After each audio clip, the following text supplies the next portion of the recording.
your billable could keep a person from even picking up your phone. Thank you, and welcome to Law Subscribed. This is your dedicated news source for all things subscriptions and the law. My name is Matthew Kurbis. I'm an attorney who believes subscriptions can help bridge the access to justice gap and incentivize attorneys to modernize and scale their practice like never before.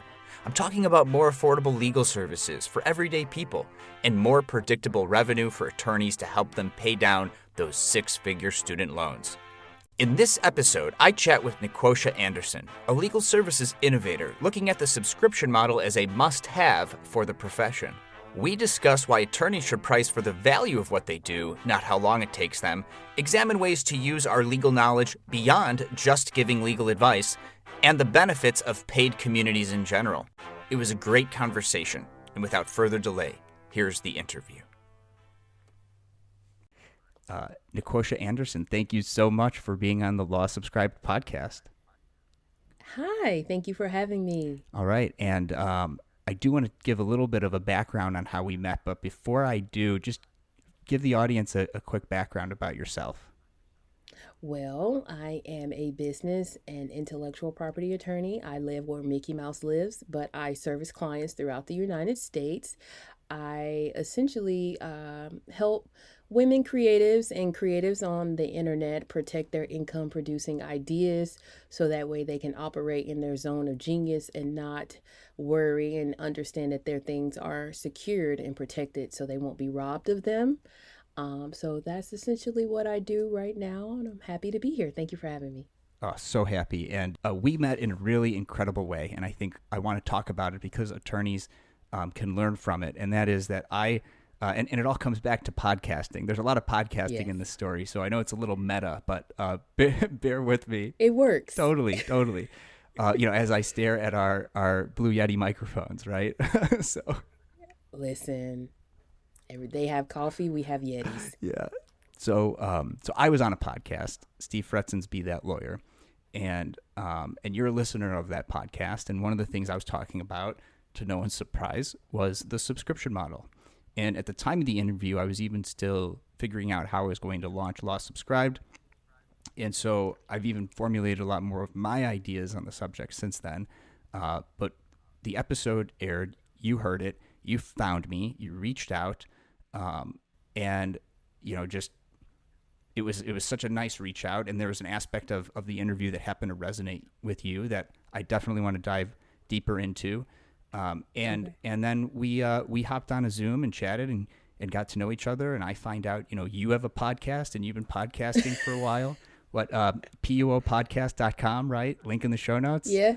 That's okay. It. You've been checking me out. I see what you did there. Oh yeah, and it's a really good show, and what you do on the show also dovetails into the reason that you felt you wanted to reach out to me, and so now I've been catching up and listening, to your dulcet tones, and your co-host on the show, and so it's there's podcasting. There's not being afraid to reach out. There's listening and following up. I mean, there's so many great takeaways. And I was so thrilled to also learn that you are considering and developing this idea for a subscription model for your law practice. So, yes. So that's what I'd like to start with. Walk us through that journey of how you, independently, or what you were exposed to that made you think, the subscription model, that's something that I want to do. So practicing now is totally different from when we may have gone to law school. And of course, the trainings that we received was you either go work for a big firm, you work for government, or you open up your shingle and you just take whatever comes through the door. But if you do follow one of those models, and that's nothing wrong with that, but when you get into one, you learn the pros and cons of that model, whether it's government, big firm, little firm, whatever.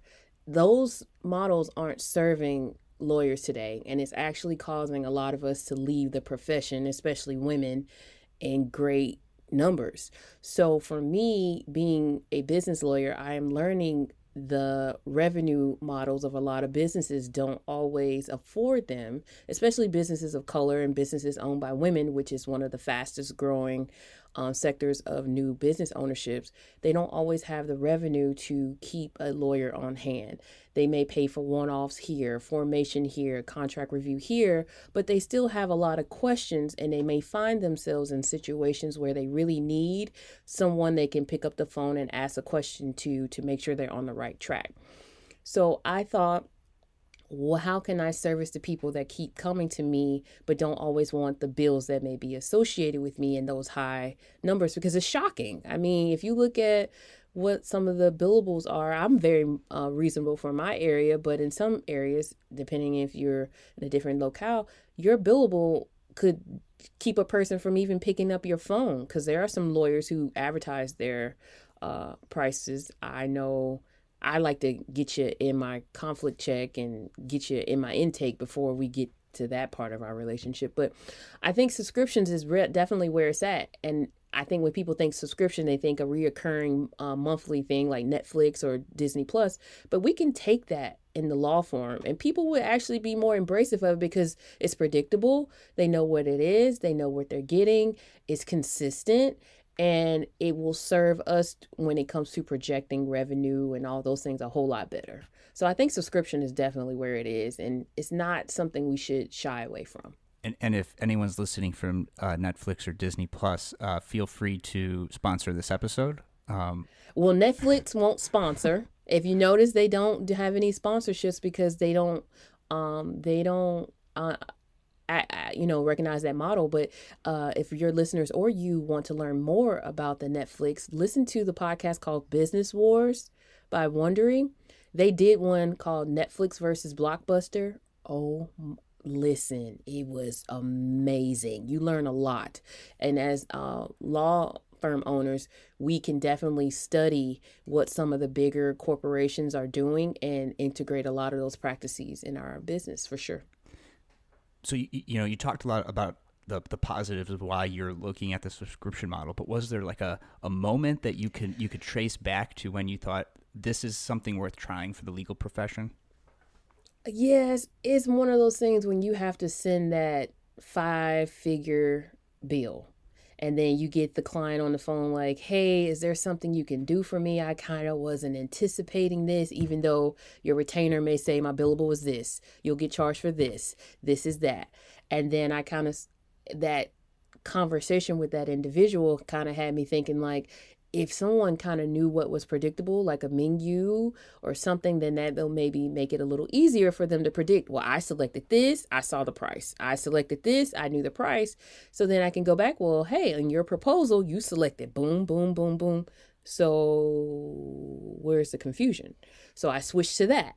More flat fee, more presented it as a proposal. The client goes in my system and they select which package they want. They see the price for the package. So there's no, covering the eyes here. You weren't blindsided. You knew what you were getting. And I think if we switch to that, that'll help. But it was still a little pushback. And I was kind of like, it has to be a better way. What can I do? Netflix is $16 plus fees and blah, blah, blah. Disney Plus is what, $25 if you got the premium streaming, whatever. How can I integrate this in my model? Well, people like to call me for one-off questions, but they don't want to get that $50, $150 invoice for that. And usually it's like stuff I can answer in my sleep. And I'm not saying price for how long it takes you, price for the value. Definitely got to switch to value-based pricing, but that's another story. Yeah, it was that conversation with that one particular client that kind of got me, I got to do this different, for sure. And so I started doing some research on who's doing this, what does that model really look like, how do I handle it, because you may have an agreement that says, hey, this person's going to pay me for 90 plus days, but then by the time they get to the 60th day, they want to cancel. Is there any penalties? Am I entitled to the additional 30-day of service even though they didn't get it? What can I do? So I just started looking at other people's contracts. I started looking at Netflix contracts, Disney, like what other subscription model contracts. And yes, there's a risk with anything because, in the traditional sense, you do the work and then you get paid for it later. So you're always at risk. But it's one of those things where how can I just try to make this as most predictable for me revenue wise, so I can say, can I take on that new software? Can I take on this contract attorney? Can I take on this temporary intern? Because I definitely believe in paying people for their work. So that allows me the ability to project a little bit more, which I think in law firms, we don't do a lot of business behavior things. We don't do projections. We don't really sit with our profit and loss and understand where the money is really going. And because oftentimes we have cash flow issues. If you follow that model, you're going to have cash flow issues because you're waiting on the money to come in, but money still has to go out. So then we do a lot of front loading with our own personal money, which could then be considered, violating the corporate veil, because unless you document it and have the proper agreements to where the business will pay you back. That's the business lawyer in me trying to shore it up, but we go into a lot of issues with cash flow. Yeah, and so it sounds to me like you had, it wasn't working for you in at least one client experience. So you had the mental flexibility and the growth mindset to say, what's another way to do this? And you started with the flat fee. And so that, sort of, you were already open-minded to alternative billing than the industry standard of the billable hour. And then just being the innovator that you are, looked at the subscription model. And I haven't talked to anyone yet who actually went and read the contracts for the subscription services we all pay for. I'm a nerd like that, so that's great. I'm gonna have to go and do that myself now. Here I am, host of Law Subscribe, and I haven't even done that yet. So super interested. I feel like we could have a whole episode just dedicated to breaking those contracts down. Yes, we could. I look forward to it one day. I mean, they say some interesting things. They definitely repeat themselves a lot. We have signed over a lot. It's the same thing with the cell phone contracts. Nobody reads them. We just want the service, right? You haven't read Netflix's You have not gone to Netflix.com and read those terms and services. Nobody has. We just want our Mad Men. We want our whatever show, Schitt's Creek. I love Schitt's Creek. So it's like, I just want to play my stuff and hear my da-dum. And I'm ready. Oh gosh, I wonder. That was so spot on of a sound. I may have to censor that so we don't get a copyright strike. Listen, it was. You must listen to we your. weren't taken away. We didn't take away. We acknowledge ownership, and it belongs that as a right. That is a right of reserve of Netflix.com, Netflix Incorporated. I don't know what their moniker is, but it belongs to them. It's not mine. Yeah. Oh, good. We're having fun. I love it. Yes. So have you had an opportunity yet to talk to your current clients, prospective clients, just any other people about what you're thinking about with the subscription model, and then what are their what's been their feedback on that? It's been super positive. Most business owners that I service and friends who may not be my clients but have businesses, I just kind of, hey, how would you feel about having a standard reoccurring cost for legal? Nothing to break your head over, but with that, you get phone calls, you get quick reviews. How does that sound to you? A quick review, how does that sound to you? Or a fast review, how does that sound? Oh, I like that. Nequosha, I like that. Do you mean like I can pick up the phone and maybe schedule a time or send an email and I won't get a $300 bill? Yeah, you won't get a $300 bill. It's already included. And if you do anything that exceeds that, that's something separate. But I would pay. How much would you pay for that? Would you pay $1,000 for that? Would you pay $2,000 for that? Broken down on a weekly thing? Oh, is that like $200 or $250? Yeah, it's $250 a week. How does that sound? Oh, I like that. That's doable. It's manageable, and I can pick up the phone. Yeah, they love it. Yeah. So, and most people ask me, well, how does that work if you're licensed in one state but your business is in another state? Well, I've been doing some research, and of course you have to go and do some independent research with your local bar because every state is different. But it's legal consulting. It's not necessarily personalized legal. So it would be considered a consultant, where you're getting the advice and acumen of a professional, but they're not actually, of course, doing the service. So it's kind of like a pick your brain session. And of course, it comes with multiple disclaimers, and you have to make sure it's obvious and make sure the client understands that they're not getting personalized legal advice and no attorney-client relationship and all that jazzy things. So, of course, go consult with your local bars. I'm not advocating for anybody to risk ruining those Esquire initials, but just do your research. There are other ways we can do what we do with the knowledge that we have. You just have to be a little bit more open-minded. So here's a question for you. Let's say one of your legal consulting clients that's outside of the jurisdiction you're licensed in gets to a point where they actually need legal advice and they need an attorney-client relationship. Have you solved that problem, or in what ways are you thinking about solving that problem? One of the ways I'm thinking of solving that problem is with my fast review system is to have a legal directory where the attorneys sign up just for having access to that directory, and they would be the first recommendation. So if you're in bankruptcy in California, there would be maybe 2 slots and you pay a nominal fee to be listed, right? And that would be annual. So it wouldn't be month to month. Like you would just pay an annual, I have this advertising. An annual subscription. Annual subscription for advertising to be on a fast review or a quick review and the legal directory. And if something happens to where the client says, I need to get with a bankruptcy attorney, you will be a preferred referral. So like a referral service too, which is a subscription. So it's a multi-layered subscription service where the client will come for help, a business hotline help. And then if they need something that I can't provide, or, then I will refer it out. We do that anyway. We refer out anyway. So why can't we monetize what we already do? How many times have someone picked up the phone, family, friend, hey, let me ask you this question. Hey, stop that. Stop.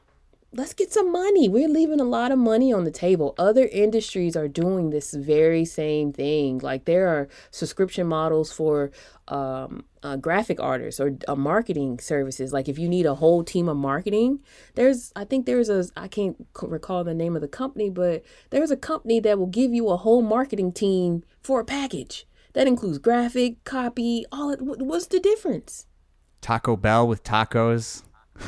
Yes, I saw that. Now, the way we eat Taco Supremes, it could happen. I mean, I'll be willing to do it. Would you? I mean, you get so many tacos a month. Now, mind you, that's going to trigger the need for a lot of more plumbers in the world and a lot. So it's the ecosystem. Yeah. But even I was joking, but even looking at the Taco Bell, I model behind it. Well, why would they even offer that? Well, it's because it would bring people into Taco Bell because it's a place you also physically have to go get the taco, right? So then when you're there, well, I might as well get a drink. I might as well get something else, right? Yep. So, but in the same way, even though you don't have to physically go to the lawyer, if you're already paying that monthly subscription, and like you've talked about, you have, if they go outside of what that subscription provides, you make sure they know what it's going to cost, either a flat fee or they bump up into the next subscription tier. Exactly. They'll have so many more needs ultimately, and they're already coming to you. And while with Taco Bell, it's not like they're physically coming to you, but they're coming to you. They're paying you every month. They're going to be calling you, asking you questions, and other things will arise inevitably outside of that monthly amount. Because, my conversations with some attorneys who are hesitant about it, they're like, well, aren't I charging too little per month? Aren't I leaving money on the table? But it's like being paid for marketing. Like you're marketing for them. Is that a way to think about it? Exactly. You would tag the annual subscription to be on as a preferred provider as a marketing line item on your budget. It's a marketing expense because you're going to be marketed as the go-to provider. If the client is getting good business hotline help from me, it goes back to this. People buy from who they know, like, and trust. If they know, like, and trust you, they will continue to buy from you. It's just how it works. It's just the way it is. So if they know, like, and trust me, anybody that I or my fast review will refer you to, you're gonna, okay, they came from this service. I like this service. I trust this service. So naturally, any extension of that service is going to follow the same logic. I can know, I can trust, I can like this person because of who they associate with, right? Because there's a buy-in from everybody. Everybody had to put up before they could participate. And of course, if we run into issues where we have a referral partner who's not with upholding their obligation, they will, of course, get off the list. So we'll have internal review systems. So of course, you see how that worked. We'll have a directory, we'll have an internal review system based upon the feedback we get from the client. And then that'll determine whether or not. So these are premium things, because if you're not cutting the mustard, as they say, you gotta go. And let's say somebody's paying you the subscription, and a client's paying to be on your subscription, then they need that referral. Are attorneys that you refer to, are they allowed to not offer subscriptions? Like, what if that referral, then they have to switch over to the billable hour? Are you considering that, or will everyone have to offer some kind of subscription model to be part of the platform? They would have to definitely show me a package list. They would have to learn how to package their stuff, because the clientele is used to paying in packages, like a flat fee for the service. If you're not comfortable with doing that, or if the client exceeds that scope, that's something different. But we at least have to keep them on something that they're comfortable with. That's sort of like Netflix saying, well, yeah, your subscription comes with our entire database, but if you want to get the latest release, you got to pay $29.99. That's sort of what Disney Plus did, right? And that's what Amazon does, too. Sure, you're subscribed to Amazon Prime and you get access to a bunch of videos, but if you want to rent this new movie, it's going to cost you a little extra. Exactly. So it's not like people are not familiar with that particular model. So if you follow it, it is very aligned to where we are today with subscriptions. And I think if we don't get ahead of this, we're going to get left behind, especially like you talked about in Steve's podcast. There are states now that are allowing non-barred individuals to open up firms and be partners in firms. I think it's Arizona and is it Utah? Arizona. Mm-hmm. That's scary to me, because if we don't get ahead of this, companies are going to see the land of opportunity that we're missing out on, that we're not cultivating, and come in, and then we're going to be one step behind. I feel like in legal with technology, but for the pandemic, we wouldn't have a lot of the technology advances that people are adapting to. I think virtual hearings, lawyering from another state where we may be on the beach, but our hearing is in Illinois. Right. So, I mean, we are seeing the benefits that technology brings, but look how long it took us to get here. This virtual technology has been here forever. Other industries, the CEOs was in Thailand somewhere doing meetings. Other industries have been doing this. We're just late to the game as usual. I love our profession, but it's the truth. If you think about the technology and where other corporations and industries are, we're so far behind. Yeah. And looking at other industries and what they're doing with the subscription model, and to try to see what they're doing so that we, the attorneys who are looking at the subscription model, to adapt it to be the innovators in the profession, something we could try to learn from. But I don't really see a lot of it is how they're incentivizing people stay subscribed. So why do I need to stay subscribed to, Netflix or Disney Plus? I can just watch the show I want to watch and then cancel and then resubscribe later on. How do we, I don't see that they're doing anything other than releasing content to try to keep people interested. That's the one thing I see. So what, have you thought about or looked at how to keep people subscribed, even if maybe they're not using your service as much, or they think they've gotten what they need from it? Yes. And one of the things that I am thinking of adding to the subscription service is something called a hot seat. Now, other consulting, what I've learned is study other industries and see what they are doing, and try to see if I can model what other industries are doing. So I service a lot of e-commerce service providers, meaning they're providing their service via the internet in some form or way, whether it's physical or service. So what the service providers and consultants and coaching, because that industry is I feel like it should be regulated at this point. Everybody's claiming they're a coach, but that's neither here nor there. Is hot seats. So you get a community of people together and they get to pretty much ask the experts, and they get to network amongst themselves, see what this person is doing and that person is doing. There is money in community. There is money in community. There is money in community. People like community. We need community. And if you don't, let me give you some examples. Your neighborhood is a community. If you like coffee, there's a coffee community. If you like podcasts, there's a podcast community. You like to see what other people are doing in your community. The same thing can be true with the subscription model. Allow people to network, allow people to have the opportunity to build a community around legal subscription. You can do that with a once a month or twice a month hot seat. So if you just want to ask a question, now you could do it different tiers like I plan to do, where the hot seat is available to you and at one tier, but at another tier, you get access to the recordings of the hot seat. Not only do you get to participate, but you get to watch it later. So if you're that FOMO, fear of missing out, is very prevalent in a lot of other communities.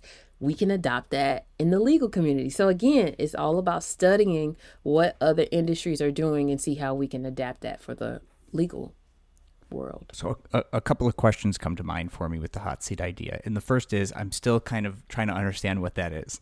But the second okay. Hold on, because you could maybe answer the second question with the first one. Is okay. What if your clients like what if they don't want people to like also know that they are your clients? What if your community of clients don't want that? They want the privacy, even if there's not attorney-client relationship as far as the consulting is concerned. They might not want to be known that they're hiring you. Maybe they do, maybe they don't. So maybe it's not for everyone. So maybe I answered that question on my own. But like, what do you do? How do you manage expectations there? And still tell me, what is it? Like, explain a little bit more what the hot seat is.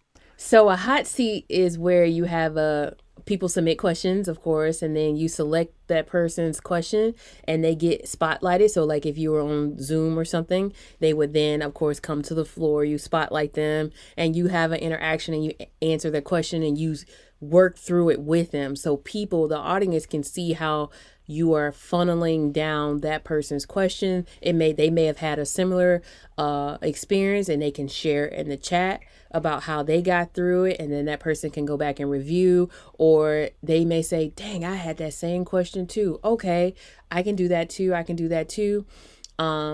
Usually to answer your other, so that's a hot seat. So where you put somebody in you select that question and their question, which is what triggered the hot seat because it's getting answered. If someone doesn't want to participate in the hot seat consulting series, that's fine. You can watch the replay, depending on what tier you are. But of course, remember, you're getting access to your question answered on a one-to-one anyway. So it's a voluntary thing. But like I said, people like community. And if you give people an opportunity to share what their offer is or what their service is, people love that. People love the opportunity to have a platform, however temporary. And it also forces people, you're teaching them other business acumen. For instance, I'm helping you fine tune your elevator speech. But with the hot seat, so at the end of the hot seat series, we can have a 60-second or 30-second, tell me what you do in 30 seconds. Tell me why I should buy from you in 30 seconds. Because the attention span of most consumers is not that long. So you're learning how to do things. You're learning how to network, be in community, how to understand what your ideal is, and all those different things. So I think it's a lot of benefits to community and sharing. When I went solo, I pivoted from mostly litigation to a transactional-only practice. I did not have a database of documents to automate. That's why a business and employment legal document database and automation tool like 650 is super useful. I can rely on the quality of the documents in 650's database since they're putting excellent legal minds to work curating and updating their documents and automations over time. When you're not billing by the hour, outsourcing and efficiency matters, and 650 can help you scale your practice to get high-quality documents drafted in less time. Use the code LAWSubscribed at 650.com and when being onboarded to get 10% off. If you're not a business and employment attorney, or you have your own documents that you'd prefer to use, then my next sponsor, Gavel, is the automation tool for you. Gavel allows you to build shareable, client-facing workflow and document automations. In other words, Gavel helps you create a legal practice where attorneys can monetize the value they bring clients in productized form at scale via subscriptions and flat fees. Use the code LAWSUBSCRIBED at gavel.io to get 10% off an annual subscription. There's no one right way to automate and scale your practice, but with one or both of my sponsors, 650 and Gavel, you can take your subscription law firm to the next level. Links to both in the show notes. Now back to the show. Yeah, I think community is an interesting incentive because if you're no longer a subscriber, sorry, you're not a part of the community anymore. That FOMO. And for some people that's fine, and for others it's not. But that is an interesting incentive, with or without the hot seat, or whatever community interactions there are. Like, for example, I haven't actually promoted this quite yet, but with Law Subscribed, I of course have to live the name, and people can subscribe to this journalistic endeavor, and one of those membership tiers is join a community on Discord. And then if you stop paying at that tier, to be part of the Law Subscribed, what I'm calling the Brain Trust, then you're out of the Brain Trust. So in order to stay in, and it's a reasonable amount. Link in the show notes. So I 100% buy into that. But for me, it's more of a, maybe ask a few questions here or there, just in a virtual format to keep the community engaged. Of course, you can do different themes. You can say we're going to highlight our marketing businesses this week. We can highlight sort of playing off of what BNI does. That model where it's a paid membership, and you get to spotlight and hear from other members, and there's only so many slots in those businesses. So again, study what has already been done. We're not reinventing the wheel. We're just tailoring it for certain things. So don't feel intimidated where it's like, these people talking about subscriptions. I don't know what about a subscription. What am I doing? I don't know.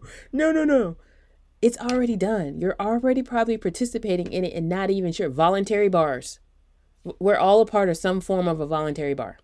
ABA, one of our local voluntary bars, you're paying money to be a part of that voluntary bar with the benefits, access to maybe templates, access to networking events. All of the things that you're getting, you can adapt for your subscription. And speaking of adapting subscriptions, you've teased, some tiers, some different tiers, maybe some flat fee related stuff. Would you, for the audience, explain your thought process on how you decided to go with a tiered model? Yes, because one of the things that I've noticed a lot with business clients is they don't know what they don't know. And oftentimes they'll come to us with one thing, but it's going to trigger us needing to fix something else. For example, if they know that the goal is to raise $200,000, but they're LLC, that may not be the best entity structure for them for that particular purpose. But they don't know that. All they're coming to you is to fix this partnership agreement because they got somebody that's going to help them. But they ultimately need a lot more than what they came to you with. And you're trying to explain that this is going to trigger X if we do Y. So it's like, how can I fix this? Well, I was thinking of an offer called a CEO in 60 days. General counsel in 60 days. How to be a best CEO with the actual teams that you need.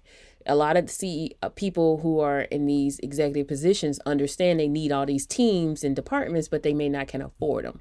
So if you break it down to say, okay, my general counsel packages start at $5,000. Hey, Tom, you can afford $1,800 for 3 months, can't you? Yeah, that's reasonable, Nequosha. $1,800 for legal, I can do that. Boom, that's $900 every 2 weeks. You see, and that's for a company too, because I think there's another aspect of the subscription model, which is more of an access to justice, affordability for everyday people. Yep.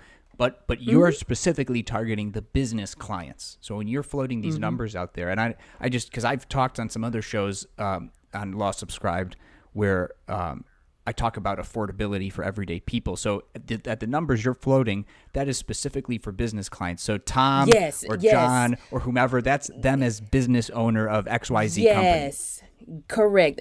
But another adaptable thing that we can do for just the everyday person, because I used to be what is known like a cousin to the public defenders here in my state.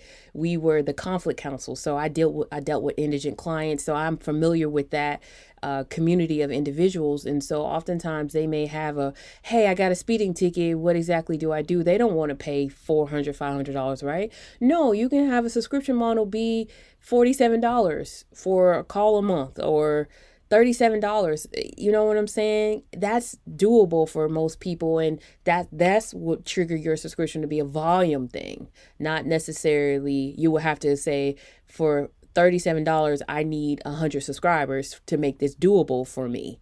So you have to then plug in on a spreadsheet and figure out how many subscribers you can get, how much it's going to cost you to advertise for that group of people, because you got to know who you're targeting. I don't care what business you have. When you hear people say, who are you targeting? That is so important, because that's going to help narrow your scope on who and where you market to, how you speak to them, how you're getting those people in your bucket. And that's any business.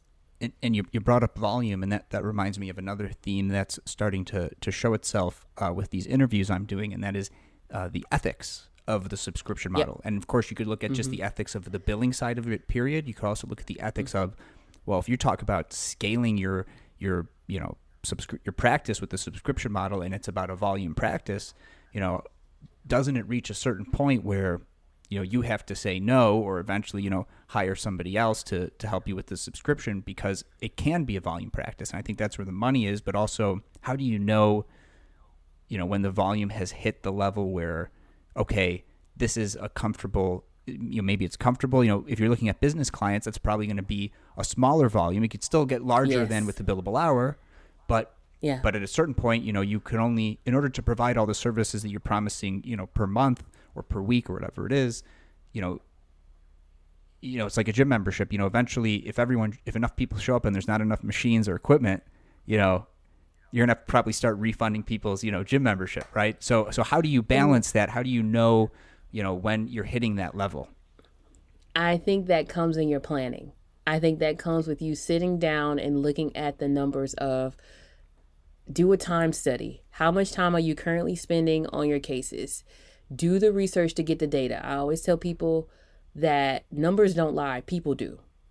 Numbers don't lie, people do. So are you really spending that much time on your cases? Are you really having that much volume? Because you probably don't. If you really look down at the data, I have X amount of cases, Nequosha. I spend 4 to 5 billables an hour. Okay, well, if we broke down your bill, let's say your billable was $500 a month, right? Oh, an hour, sorry. You, in 2 hours, made $1,000. How many subscription clients would you have to need to get that $1,000? Okay, well, if I was doing $50, that's how many? That's how many subscribers. You see what I'm saying? So you would have to do the study, figure out how do they equate, because if that's one less case, that's all it is. I'm only going to take this many subscribers because I'm getting rid of 2 cases. I'm only taking away 3 cases that I would normally take in. I'm going to recapture that with subscriptions. So if your whole model is to balance, because we're not saying this is going to sustain you. Now it may, if you just the awesome at what you do. Now you could be a marketing maven. I'm not knocking nobody. But what I am saying is it's a balancing thing, just like the scales of justice. If I know I'm not taking, a lot of people don't realize how many cases they don't even set quotas for how many cases they take in a month. Their goal is just to get what's in the door because it's paying me, and boom. Some firms, we have slots for 20 cases. Our goal is to get 20 new cases this month.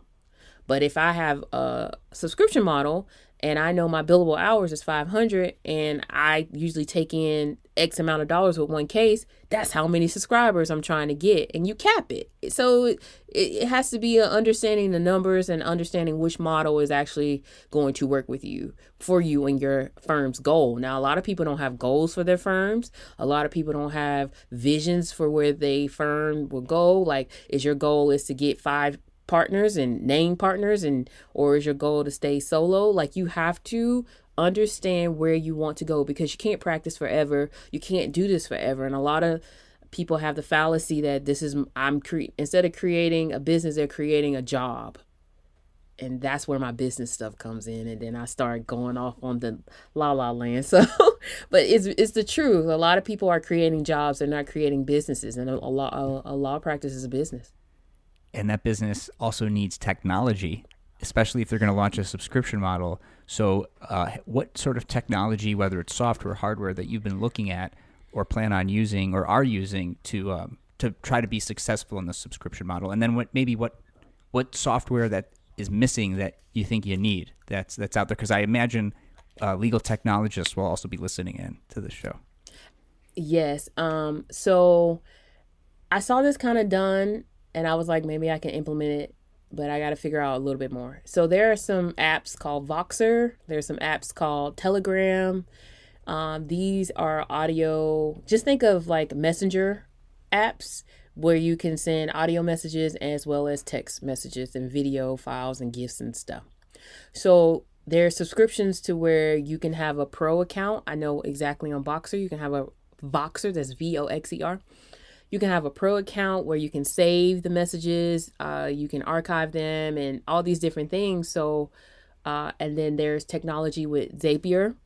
So, and these things have desktop apps, so you can like pull messages and then do the zap and have it translate to another app. So basically, I always tell people, when you're thinking of legal tech, think buckets. Everything is a bucket. How do I get the information from this bucket to another bucket? And how can the buckets talk to one another to figure out what information that bucket has to the other bucket? If you dumb it down like that, I think it will help people have a better visual aid on what they need. So one of the other platforms that I was definitely considering, and because they have a lot of the things we would need, is Patreon. Patreon has different tiers. You can block off access to certain things, to certain tier groups. So I would consider Patreon. I would consider, I know WordPress has a lot of plugins if you want to create your own website and membership. From what I gather on the University of YouTube, there are pros and cons against some of the paid ones and the free ones. So you just have to do your independent research. But at the end of the day, you need a bucket to get the people in the door. You need a bucket to communicate with them. And you need a bucket to filter information to them. What does that look like? Which buckets? Everybody has their preferences. I know in my firm, I'm a techie, so I use a lot of Mac products, and I like that. So for my phone, I use Dialpad, which has a transcription service. You can record messages, and then I use Slack to communicate with my team, which I love. I love Slack. Do you use Slack? Have you used Slack? I use Slack, but Discord is like Slack if it was free and better. But it rose up in the video game community as a way for people to chat and live stream with each other while they're playing games, where the other built-in sort of software and platforms failed, and that's where Discord came around. And actually, Sony, I believe, recently, they didn't outright purchase Discord, but they became a large minority stakeholder, I believe, and so they've recently received a huge influx of cash. And so Discord may only get better, and it does everything Slack does and more. And the things that like Slack will charge you, you need a pro account for phone calls and stuff with more than, I think, one person in there. Yes. Discord, you could have like a massive, video voice, chat with a huge party. Let me write that down. And frankly, Slack is a little pricey. Yeah, Slack is pricey, and don't get me wrong, Slack is very polished. Right, and it does what it does very well. I do like Slack, and I'm a part of several networking groups on Slack. I actually use Slack and Discord primarily for networking as opposed to work. But these are the kind of tools that I think, if you're building communities like you were talking about, or if you're, working with, clients or a team to better effectuate the subscription model, to the clients, then these are the kind of tools that you could use. And even though we're recording this on Zoom and Zoom makes it easy, I've recorded podcasts using Discord as well. So the audio quality is a little bit better using the tools there, but it doesn't record video and audio as well as Zoom, I found. And everyone's on Zoom, and it's easy. You click a button. Discord, you have to have an account. So there's barriers, to entry. So something that I did was, in order to record podcasts, I made a dummy account, and I just gave the username and password to the guest. You smart. So you're smart. I appreciate that. Thank you. I tried to lower, the friction, right? Yes, and that is key. Right, and so there is some friction with Discord, since you have to make an account. With Slack, it's like you kind of make an account, but not really. You just put in your email and password, and like you never need to type it in ever again. Yes, and they have integrated with Google, integrated with Microsoft. So you literally, if you have those types of accounts, you just press a button and it's done. Right. So I think you're onto something with making it as frictionless as possible. Right, and I don't think Discord has those kind of integrations. So again, depending on what you're using and what your needs are, you would want to look at Slack or Discord or other. And there are more and more competitors to those platforms coming out all the time. So. I agree. I think I know a lot of firms use like the Microsoft Teams. Communication Teams. Yeah. I don't like Teams. It's a little clunky for me. It's extremely clunky for me. And the UI is just, in my opinion, leaps and bounds behind Zoom. And when I say to UI, I mean friction. Yeah. I don't know how to share a screen on Teams half the time. If the person's camera on, you don't even know they're in the thing. At least with Zoom, even if your camera's not on, I can see the participant list. I can, and then I don't want people knowing that I'm watching the participant list. On Teams, this person is now watching, and then this person has left. And then that Zoom thing that they do with the, God. Context matters, right? And in certain contexts, that makes sense. But Agreed. But at least the way I would use it and you would use it doesn't make sense. Totally different. Yeah. Right. And that's fine. And it's a good tool if that's your baby. If that's what you like, that's what you like. And that's the beauty of being in this world. We find what works for us, and there's that. I know. Alon, I have a really good transition. I could transition us very well. Go ahead. So speaking about diversity in technology, let's talk about diversity in the profession. And I want to bring it back to the start of Bring it back to the start of how we got started, where we teased something for the audience, and I want to make sure we touch on that. Because I feel like we could also stay in the tech rabbit hole for a long time. Ooh, child. Yes, we can. So why was it that you originally reached out? I reached out to you and found you on LinkedIn and Googled your name and did a little, okay, he's at this firm. Okay, this is that email. I don't know the law subscribe, so I'm just going to email his firm and pray they don't get mad that he got an outside emailing. But you said something on Steve Fritzen's Be That Lawyer's podcast that really stood out to me, and it was about the barrier that certain groups of individuals have when it came to entering the legal space. And a lot of people don't share that story. So if you didn't catch Steve's podcast, pause this, go find it, come back. Welcome back. Was it enlightening? Let me recap. So essentially, Matthew shared that the bar was created, and for certain individuals, they were, kept out. And I was like, yes, tell the story. That's it. Certain communities, Jewish communities, Black communities, they weren't welcome, even though they had this education and this skill set. They weren't welcome, so they couldn't practice in certain groups. So they went off and did other things. And those other things are now where the money resides, as we would say.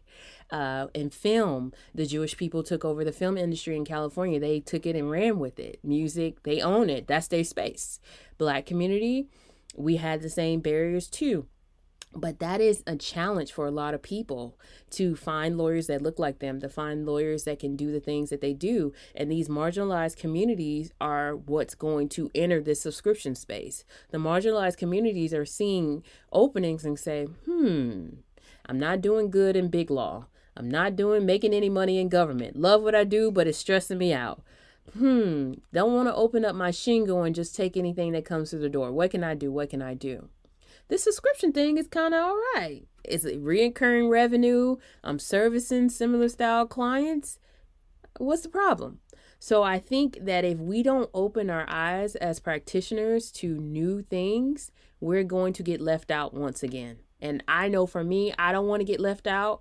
I enjoy operating on Al Gore's internets, and that's where I like to reside. So, and I'm going to figure out how to monetize this to my advantage, especially being having a partner, having a child.